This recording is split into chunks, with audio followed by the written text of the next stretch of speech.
सोलापुरातील अवैध धंदे आणि पोलिसांच्या वसूलदाराविरोधात राष्ट्रवादी अजित पवार पक्षाचे पदाधिकारी सुहास कदम यांचे 5 दिवसापासून अन्नत्याग आंदोलन सुरू आहे। मात्र आंदोलनकर्ते सुहास कदम विरोधात भाजपा महिला कार्यकर्त्या साहेरा शेख यांनी गंभीर आरोप केलेत। अजित पवारांकडून टेंडर मिळवून देतो असं सांगून 9,45,000ची फसवणूक केली आहे। तसेच सुहास कदम हा राष्ट्रवादीचे जिल्हाध्यक्ष उमेश पाटील यांचा दलाल असून तो त्यांच्यासाठी वसुली करतो असा गंभीर आरोप देखील यावेळी त्यांनी केलाय। दरम्यान सुहास कदम यांनी साहेरा शेख यांच्याकडून व्याजाने पैसे घेतले होते, त्या मोबदल्यात दर महिन्याला साहेरा यांना व्याजाचे पैसे देखील दिले आहेत। त्याबाबतचे पुरावे दाखवत राष्ट्रवादी अजित पवार गटाचे जिल्हाध्यक्ष उमेश पाटील यांनी आरोपांना प्रत्युत्तर दिलंय। आंदोलनाचा आणि माझा काही एक संबंध नाहीये। पैशाचा विषय हा माझा 2024 पासून आहे, जो मी त्याला मागत आली आहे आणि तो देत नाहीये।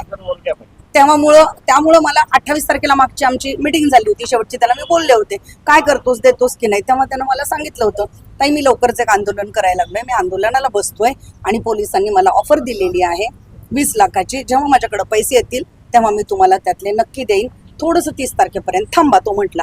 पण 28ला ह्याला परवानगी दिली नव्हती, परमिशन मिळाली नव्हती, ह्याचा गोंधळ चालू होता आणि मला वाटलं की हा माणूस देणार नाही, दरवेळेला असाच म्हणतो, दर महिन्याला असाच म्हणतोय तुम्हाला आता देतो मग देतो, तो माझे पैसे काही देत नाही। हे बघून मला आता करावं लागलेलं आहे। काही कुठेतरी आरोप पण केलेला आहे की महिन्याला 35,000 रुपये दे, स्क्रीनशॉट आहे, अशा पद्धतीने त्याच्याकडून आरोप होतो। अच्छा, हे पहा, मी जर व्याजपट्ट्याचा धंदा केला असता तर मी माझ्या RTGS माझ्या बँकेतून माझे डिटेल्स घ्या, मी माझ्या मुलांचे FD मोडून त्याला दिलेले आहेत, FD मोडून ते पैसे दिलेले आहेत, माझा व्हाईट मनी आहे। तर तो जो दिलाय तर त्यानं जर मला इंटरेस्ट द्यायचाच होता, मला व्याज द्यायचंच होतं, माझ्या अकाउंटवर टाकू शकला असता। तो मित्राच्या टाकतोय म्हणून दुसऱ्याच मला दाखवतोय। स्वतःचा मोबाईल वापरता येत नाहीये का त्याला? स्वतःचा मोबाईल न वापरण्याच्या पाठीमागं काय कारण आहे? महिला म्हणून मी उत्तर हेच देईन की उमेश पाटलांनी प्रवक्ता आहेत ते राज्याचे, बोलताना महिलांबद्दल थोडंसं त्यांनी विचार करून बोलायला पाहिजे होता। अगदी सुहास सांगतोय आणि उमेश पाटील बोलतोय, हे नाही व्हायला पाहिजे होतं। आज तुम्ही प्रेसच्या समोर, प्रसारमाध्यमांसमोर तुम्ही एखाद्या महिलेची बदनामी करताय की तिनं व्याजबट्ट्याचा धंदा करते, हे करते, ते करते। अरे मग तुम्ही मला बोलायला, 2दा मी त्यांच्याकडे गेले होते, त्यांना भेटायला गेले, दादा तुमचा कार्यकर्ता सुहास कदम, मी सुद्धा तुमचीच कार्यकर्ती आहे। राष्ट्रवादीमध्ये जेव्हा मी होते त्यांच्याच नेतृत्वामध्ये मी काम केलेलं आहे, तो माझाही नेता होता। मी त्यांना सांगितलं, रडली, एखादी महिला समोर येऊन रडते तेव्हा तिची हसून खिल्ली उडवलेली होती त्यांनी। अरे वा, तू पैसे दिलेस, किती दिलेस, मला पण दे, मग मला पण गरज आहे पैशांची।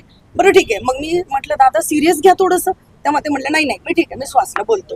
पण ते सुहासला बोलले किंवा नाही मला हे माहिती नाहीये आणि आज इथं येऊन मला म्हणतायत, म्हणून येतात।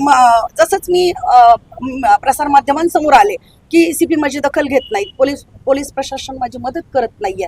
जेव्हा मी तुमच्या समोर आले आणि हा जो माझा व्हिडिओ व्हायरल झाला बाहेर, लगेचच मला त्यांचा फोन आला संध्याकाळी आणि मला ते धमकी देत आहेत फोनवर, तू सुहासच्या विरोधात तक्रार दिली आहे। मी म्हणलं हो, उमेश पाटलांनी त्याचं बाजू घेण्याचं कारण काय असा हा विचार माझ्याही मनात डोकावला।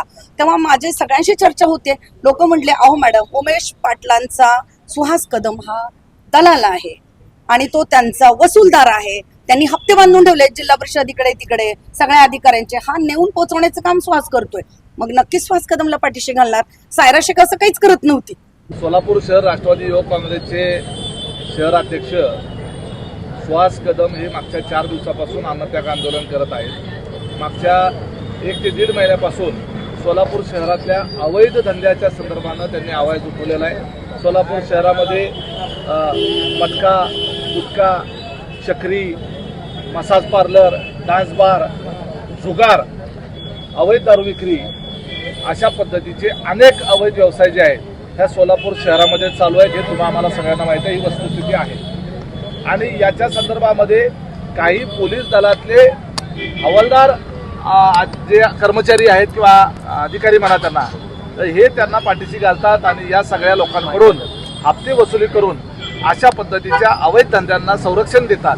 अशा पद्धतीचा आरोप करून त्यांच्यावर कारवाई केली पाहिजे ही मागणी घेऊन सुहास कदम यांनी अन्नत्याग आंदोलन चालू केलेलं आहे। आणि याच्यातून जो जनतेचा प्रतिसाद त्यांना मिळतोय, सोशल मीडियाच्या माध्यमातून जे त्या ठिकाणी प्रतिसाद मिळतोय, याच्यातून निश्चितपणे सामान्य माणसाला आणि सोलापूरकरांना वाटतंय की या संदर्भात कुणीतरी आवाज उठवला पाहिजे आणि सातत्याने आवाज दाबण्याचा प्रयत्न केला जातो, अडचणीत आणण्याचा प्रयत्न केला जातो, तर ते व्हायला नाही पाहिजे। संबंधित असलेले, त्यांनी जो आरोप केलेला आहे की वसूलदार म्हणून ज्यांचं नाव घेतलं जातं ते ASI असलेले बाळासाहेब रामदास गायकवाड हा कर्मचारी तर बडतर्फ झाला होता, सस्पेंड नाही बडतर्फ झाला होता. सेवेतून निष्कासित केलेल्या या बाळासाहेब गायकवाड नावाच्या कर्मचाऱ्याला, पोलीस कर्मचाऱ्याला पुन्हा कसं काय सेवेत घेतलं गेलं हा एक प्रश्न आहे. तर याच्या बाबतीमध्ये कागदपत्र आलेले आहेत.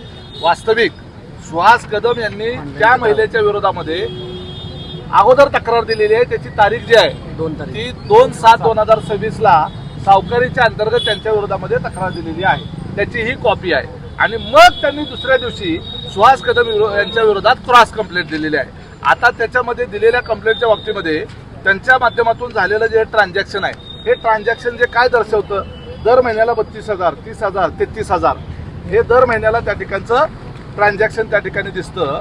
आणि याच्यामध्ये एका ट्रान्झॅक्शन मध्ये खाली लिहिलंय 32,500 रुपये व्याज आणि 500 रुपये दंड, टोटल असं 33,000 रुपये. म्हणजे कुठंतरी हा व्याजाचा किंवा सावकारीचा प्रकार असा वाटतो. ज्यांनी तक्रार दिली आहे त्यापूर्वी आमच्याच कार्यकर्त्या होत्या, अतिशय चांगल्या पद्धतीने ते काम करायच्या. आजही आमची त्यांच्याबद्दल काही तक्रार नाही. कुणीतरी त्यांना फितवलं असू शकतं, कुणीतरी त्यांचा गैरसमज केला असू शकतो. निश्चितपणे त्यांच्याशी चर्चा करता येईल.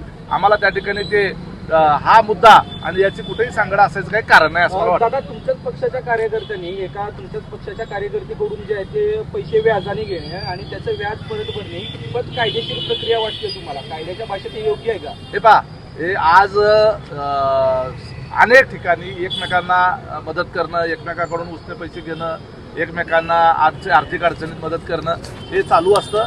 हे नित्य पातळीवरचे काही of the record, on the record असे व्यवहार चालू असतात. आपण सगळ्याच्या खोलात जात बसलो तर विषय डायव्हर्ट होईल. मुद्दा हा जो आहे तो सोलापूर शहरातल्या अवैध व्यवसायाच्या संदर्भातला आहे. तो कुणी उपस्थित केला याच्याही पेक्षा जास्त महत्वाचा आहे तो मुद्दा जो आहे तो गंभीर आहे किंवा नाही हा मुद्दा आहे. सोलापुरातले अवैध धंदे बंद झाले पाहिजेत का नाही, आणि बेकायदेशीरित्या चालू असलेल्या ह्या सगळ्या बाबी याच्यातून सोलापूरला आपल्याला मुक्त करायचं का नाही. तुम्ही सुद्धा सोलापूरकर म्हणून आणि मी सोलापूरकर म्हणून हा तुमच्या आमच्यासाठी आणि तुमच्या आमच्या कुटुंबासाठी आणि आमच्या तरुण पिढीसाठी आणि आमच्या भविष्यासाठी हा मुद्दा महत्वाचा आहे का नाही, हा खरा मुद्दा. दादा, खरं तर